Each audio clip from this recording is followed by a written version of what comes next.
Okay, hi everybody. Today I'm going to show you how to take apart and clean up the starter for the Westerbeke on the Gemini. And what we're going to do is disassemble it, take it apart, grease it, put it back together. It should be all cleaned up and ready to go.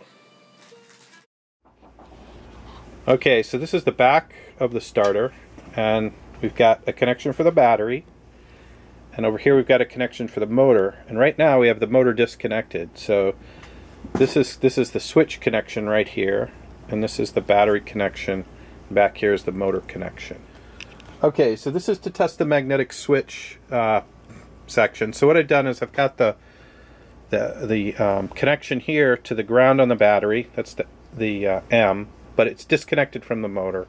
And over here I've just clipped the switch on to this side of the solenoid on the switch connection.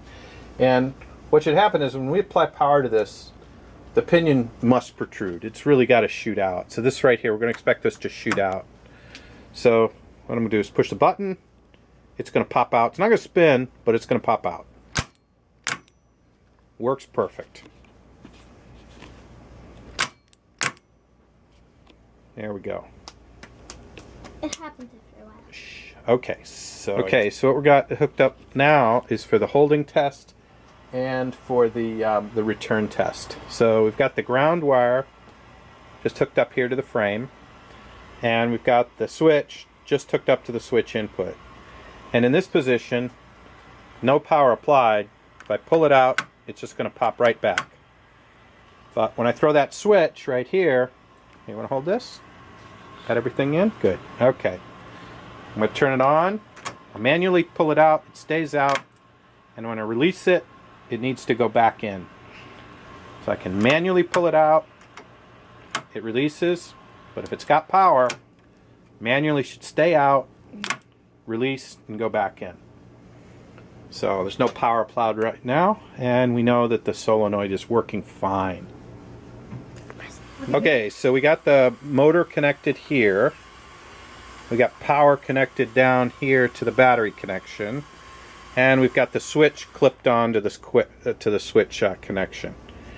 And yeah, that's a crummy little clamp, but it seems to work. It's not touching anything, and it's all right here in the vise. And we got a switch. So we've got our ground over here. So this is hooked up in an operate mode. So what we're going to do is I'm going to throw the switch. The pinion should pop out and it should spin.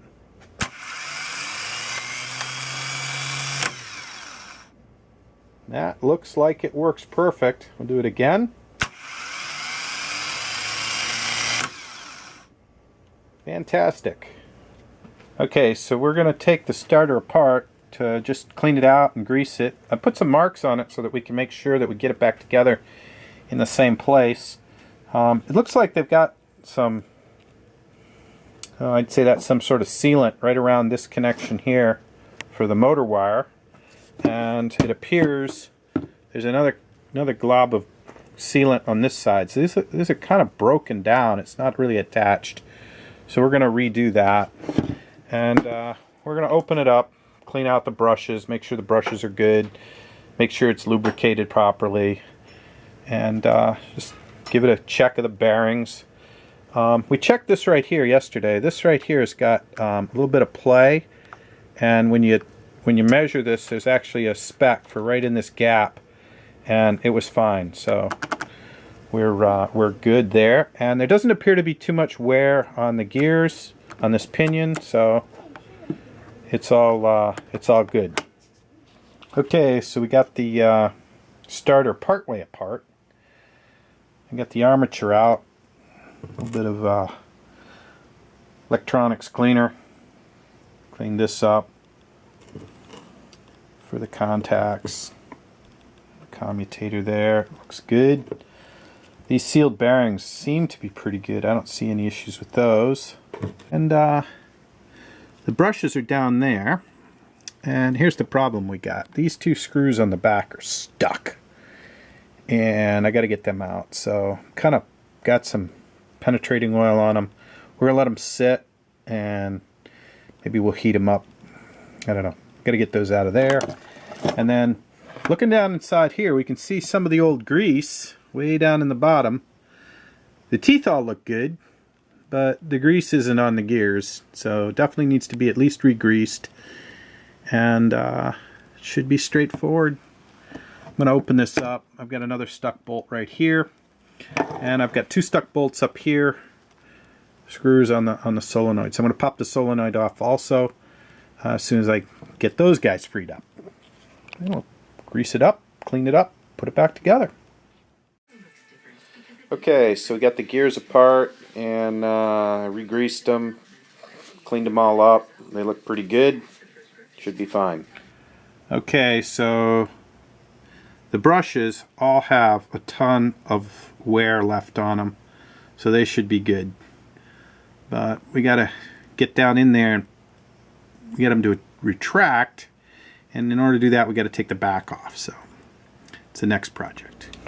Okay, so we got the brushes all exposed, and took a little bit to get the screws out, but they're in good shape. They're fine. There's no real issues down in here. So just a little bit of this electronics cleaner. Got the brushes cleaned up. This was all full of carbon and crud, and you can see now it looks freaking brand new. Look at that. And the insulators are all in good shape. The welds for the little brush wires are in good shape. There's a little bit of discoloration here on the housing, but doesn't seem to be pitted with much rust. So we're gonna see what we have to do to clean this up a little bit and then seal it all back up and paint it. The end cap to the starter, a little bit of rust on the surface here, but it's nothing at all damaging. Looks like we had a little bit of water at one point get inside. Not sure why, but no big deal. It's cleaned up real nice. And so there you have it. Get this brushed up and sanded and coat of paint on it. Should be fine. Okay, so now we're going to put the starter motor back together. We've got all the brushes pulled out and ready to go, and it's all been greased. Everything's put back together with some okay, so we're getting the wires set up so that this thing can be installed. So those wires are going to hold the brushes out of the way, so when we drop this down over the rotor, it'll be all set to go on. Okay, so now we're going to put the stator back onto the rotor. We've got this already in place. This is ready to go. We've got the brushes pulled back, and now we're going to slide it down in and see if we can get it on. So let's see. It's past the bearing pretty easy. Okay, now we got to get it the rest of the way. Tricky. Don't want to scrape the brushes or anything, so we just use this wire to wrap around and pull them, and might have to pull them out a little bit more. Okay, so here's the little red wires that we put in here just to pull it down. This is like a, I don't know, 22 gauge solid copper wire, and we just wrapped it around the back side of the brushes here. You can kind of see it, and we can slip it out now, but we used it to pull the brushes in, and then as we gently push this down, we over the commutators, and we should be good. Okay, so we've got the top in place. Now we just got to get this all lined up with the bolts, and should be good. And it's all done, put back together, ready for paint. There you have it.